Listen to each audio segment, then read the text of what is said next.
as the Regional Minister Designate for the people of Volta region. Before my substantive question, I would want to just make a suggestion. I just had a quick perusal of your CV, and I see that you have 2 referees, with 2 referees, one from the GIJ, the former rector, and the second one from the Institute of Local Government Studies. But my suggestion is that I think that is tried learning to note that depending on the kind of interview that you are attending, you skew your CV to meet that expectation. And so I would have wished that one of the referees should have been your national executives or anybody from your political field. I think that would have helped, especially because of this kind of vetting that you are coming. But my substantive question to you is that when it comes to the management of the local assemblies, it seems that resources that goes to these assemblies are limited, especially because these resources are the only kind of resources that emanate from the government to the local assemblies. I have been a deputy minister for local government before, and I know what internally generated fund could do to assist the local assemblies. The local assemblies are answerable to you directly. What can your office do to make sure that you boost the internally generated fund in the various districts in your region? Thank you very much for the question, Mr. Chairman. The first one on the referees is well noted. Then, on the local assemblies, I see the district assemblies as the shock absorbers for the central government, either politically, economically, or participatory democracy. I have been a district chief executive before, and one of the things that I will encourage the assemblies to do is to build their capacities, especially in the area of planning, budgeting, implementation, and evaluation. If we are able to do that, and we have district chief executives who are, people who take initiative, people who think outside the box, I believe strongly that we'll be able to improve on the internally generated funds in the assemblies by encouraging them to have revenue register in every assembly, so that all the departments or institutions that can be taxed will be taxed appropriately, and then the collection of market tools, property rates, and the rest.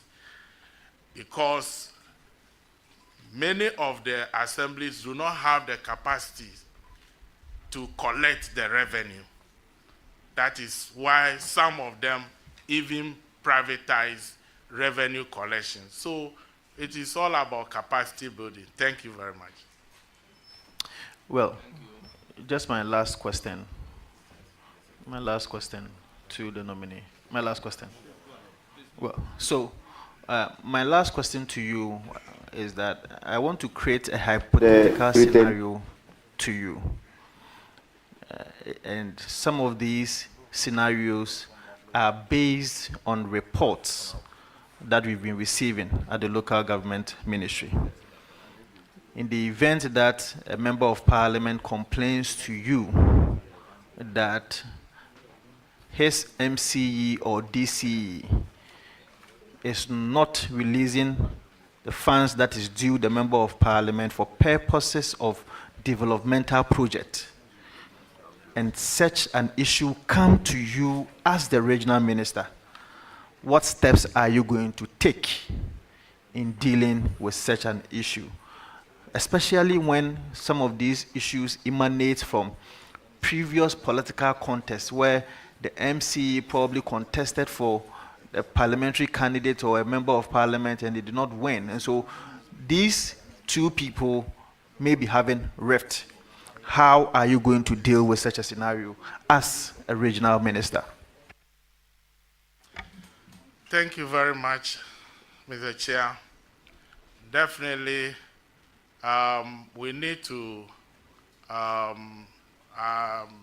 engage the parties, the member of parliament, and the district chief executive. And in the course of the engagement, we will know that we are all charting the same course, in bringing development to our people. Fortunately, in the Volta region,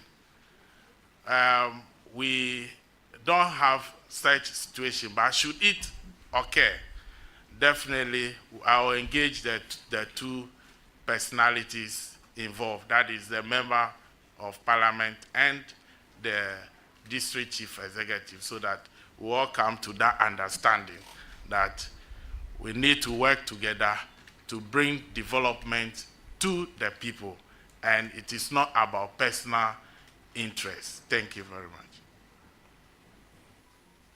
Thank you very much. I will give the floor to Jerry Shaibu. And Jerry Shaibu is an old student of Keta Secondary School. So he should bear that in mind in asking the question. Mr. Chair, thank you very much. Congratulations, my brother. Thank you very much, Mr. Chair. Mr. Chair, so I'm more interested in the Volta region. And one of the reasons is just what my honorable chair told you. But my specific question is the recent burning of ties and offices of the NDC office in Old Central, just because His Excellency President Mahama had announced made some ministerial nominations. Well, just to find out, do you know if that is the cause, first of all, that... So you're still watching the vetting by the Appointments Committee, but now we have to cross over to the main chamber of Parliament where the leadership of the Majority Caucus is being announced. Parliament House, Accra. Dear Sir, notification of selected leaders of the Majority Caucus for the 9th Parliament. I make reference to the above subject matter and trust that this letter finds you well. In accordance with the established parliamentary procedures and practice, I write to formally inform you of the selection of the leaders of the Majority Caucus for the 9th Parliament of the Republic of Ghana. Pursuant to this, and following extensive deliberation by the National Executive Committee and in consultation with the NDC Majority Caucus, we have designated the following honorable members to the leadership positions on the bench. 1, Majority Leader, Ayarga, MP for Boko Central. 2, Deputy Majority Leader, Honorable George Kweku Ricketts Hagan.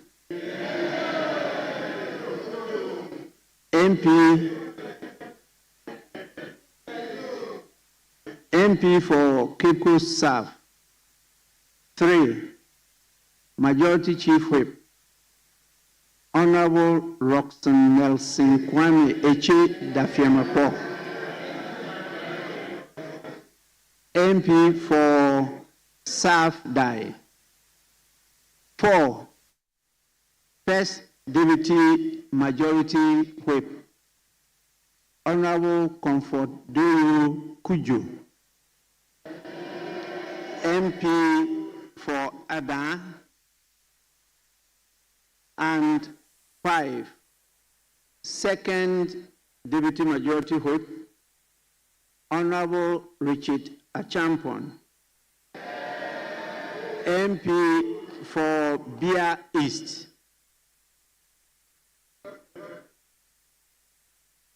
Honorable members, the National Democratic Congress, NDC, in consultation with our majority caucus in Parliament, has complied with all legal processes that underpin such nominations.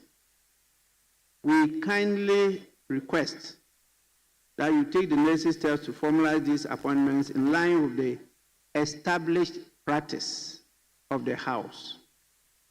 Please accept assurances of our highest esteem. Yours sincerely, Honorable P.F. Piavi Kweti, General Secretary, signed. So this General Secretary, signed. So this is the information that we have, and as stated in the letter, they are requesting that we take the necessary steps to formalize these appointments in line with the established practices of the House. And so I'll now move to the leaders. Let us comply with that procedure.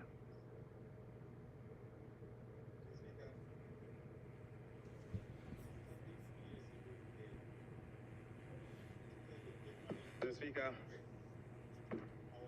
exactly 2 years ago today, on the 23rd of January 2023, I was tasked to lead the NDC Minority Caucus on the 8th.